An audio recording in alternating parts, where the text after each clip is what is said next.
और शिल्पी इसी विषय पर आज हमें जो है शिल्पी एक मेहमान से मिलवा रही हैं जिनके विचार हम जानेंगे। तो चलिए सखियों, मिलते हैं मीनू मीना सिन्हा से। सखियों, आज समाज का शायद ही ऐसा कोई क्षेत्र है जहां महिलाओं ने परचम न लहराया हो।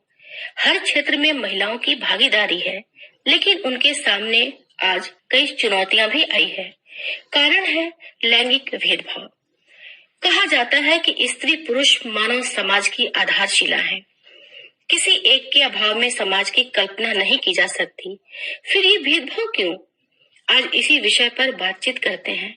आज हमारे साथ हैं मीनू मीना सिन्हा। मीनू जी, बहुत बहुत स्वागत है आपका हमारे कार्यक्रम में। नमस्कार। नमस्कार। सर्वप्रथम शिल्पी जी, मैं इस स्नेहिल आमंत्रण हेतु आपका हार्दिक धन्यवाद करती हूँ। आपको भी मीनू जी। मीनू जी, सबसे पहले हमारे श्रोताओं को बताइए कि लैंगिक भेदभाव क्या है और ये क्यों है? आपने एक ज्वलंत प्रश्न उठाया है। जब महिला और पुरुष के लिए अवसर की समानता में अलग अलग नीति निर्धारण, उसका कार्यान्वयन होता है, तो इसे ही हम लैंगिक भेदभाव कहते हैं। जी। कई ऐसे क्षेत्र हैं जहां हम स्पष्टतः इस भेदभाव को महसूस करते हैं, प्रत्यक्षतः देखते हैं।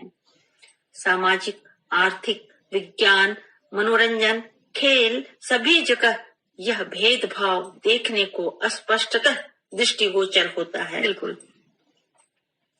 महिलाओं को दोयम दर्जे पर रखा जाता है। वह शोषित होती हैं। कार्य घंटे, कार्यशैली समान होते हुए भी पारिश्रमिक में अंतर होता है। झारखंड में तो यह विडंबना देखती हूँ कि यदि घर फ्लैट की ढलाई हो तो ट्रक ट्रॉली में भरकर आती रेजाएं महिला मजदूर सारे कार्य को काफी कुशलता पूर्वक पूर्ण करती हैं जी। और प्रधानता पुरुष मिस्त्रियों की होती है।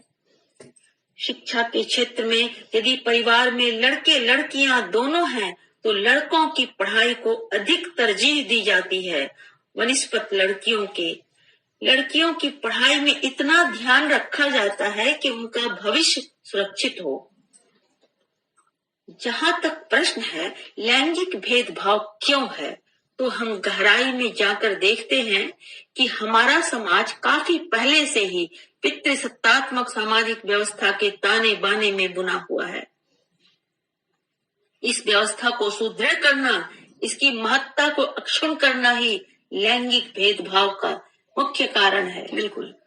घर की चारदीवारी में मान मर्यादा के लबादे तले घुटती समर्पिता औरतें और बाहर स्वच्छंद घूमते पुरुष, इसी सोच को अलंकृत करने हेतु लैंगिक भेदभाव के आदर्श का आवरण उड़ाया जाता है। यह स्त्रियोचित है, वह पुरुषोचित है। ऐसी सोच ही लैंगिक भेदभाव को बढ़ावा देती है। जी मीनू जी, लैंगिक असमानता को कम करने हेतु सरकार के क्या क्या प्रयास हैं, इसके बारे में भी आप बताइए हमारी बहनों को। हमारे संविधान में 7 मौलिक अधिकारों के द्वारा स्पष्ट रूप से लिंग के आधार पर कहीं भी कोई भेदभाव नहीं किया गया है।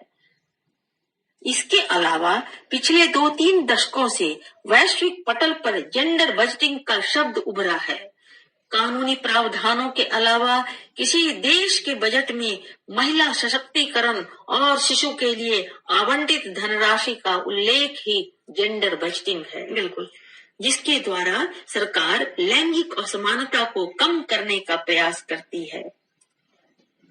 लैंगिक भेदभाव को कम करने के लिए ही बालिकाओं के संरक्षण और सशक्तिकरण के उद्देश्य से बेटी बचाओ बेटी पढ़ाओ अभियान की शुरुआत की गई, जो कि बेटियों के अस्तित्व को बचाने एवं उसका संरक्षण करने की दिशा में बहुत बड़ा कदम माना जाता है और सरकार का यह कदम सराहनीय है। बिल्कुल मीनू जी, और इसका लाभ हमारी बेटियों तक जा रहा है, ये हमने देखा भी है।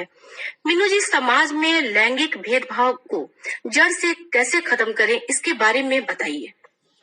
जी, प्रश्न आपका बहुत ही उत्तम है शिल्पी जी। हर एक बच्चे का सर्वांगीण विकास हो, इसके लिए सभी को प्रतिबद्ध होना है, चाहे वह लड़का हो या लड़की। लड़कियों की शिक्षा, सेहत, खेलकूद आदि पर समुचित ध्यान देने की आवश्यकता है। बिल्कुल। माता पिता को अपने घर में बेटे बेटियों में भेदभाव बिल्कुल नहीं करना चाहिए। जैसे बेटियों को घरेलू कार्य में दक्ष करते हैं, वैसे ही बेटों को भी कुशल बनाना चाहिए। बिल्कुल। या लड़के को बाहर के कार्य, बिजली मशीन आदि के कार्य में कुशल बनाते हैं, वैसे ही लड़कियों को भी कुशल बनाना चाहिए। जी। जरा दिल पर हाथ रखकर सोचिए, कितनी लड़कियां फ्यूज बना सकती हैं। आज भी स्त्री की पहचान माँ, बहन, बेटी, पत्नी के रूप में होती है। उससे इतर एक स्वतंत्र आत्मनिर्भर व्यक्ति के रूप में उसकी पहचान को मान्यता मिलनी ही चाहिए। हालांकि बहुत कुछ बदला है बहुत कुछ, पर और अभी बदलना है। कदम दर कदम, मंजिल दर मंजिल, साथ साथ चलना है। क्या बात। लैंगिक भेदभाव से उत्पन्न हुई कविता की कुछ पंक्तियां प्रस्तुत करना चाहती हूँ, जिसमें बेटियां लिंग भेद को महसूस करती हुई एक गुहार करती हैं। यदि आपकी अनुमति है तो मैं उस कविता की पंक्तियों को प्रस्तुत करूं। जरूर मीनू जी। न मैं तिल हूँ, न मैं तिल हूँ, न मैं जौ हूँ, क्यों करते हो मेरा दान। बंद करो यह झूठी रस्में, मत करो पापा कन्यादान। खूंटे से मत बांधो गैया, हिरणी बनकर दौड़ूं मैं। पेड़ों से मत काटो डाली, फूलों सा खिल जाऊं मैं। तुम मत करो विसर्जन मेरा, तुम मत करो मुझे निष्प्राण। उठने दो दरिया में मौजे, रहने दो मुझ में भी प्राण। क्या बात। न दो कपड़े न दो जेवर, दे दो घर का बस एक कोना। गुड़ियों के संग खेली मैं, वह पल रह जाए ना सूना। मत कहो पराया धन मुझको, मत कहो पराया धन मुझको, मैं भी हूँ तेरा ही अंश। दाना चुग कर लाऊंगी, खूब चलेगा तेरा वंश। संसद में गूंजे आरक्षण, संसद में गूंजे आरक्षण, वर्ष रहा बिटिया के नाम। इतने सारे चकाचौंध में मैं बेचारी हुई अनाम। घर से बेघर मत करो पापा, दे दो मेरा भी अधिकार। काल चक्र के पहियों के संग स्वप्न करूं मैं भी साकार। न मैं तिल हूँ न मैं जौ हूँ, न मैं तिल हूँ न मैं जौ हूँ, क्यों करते हो मेरा दान। बंद करो यह झूठी रस्में, मत करो पापा कन्यादान।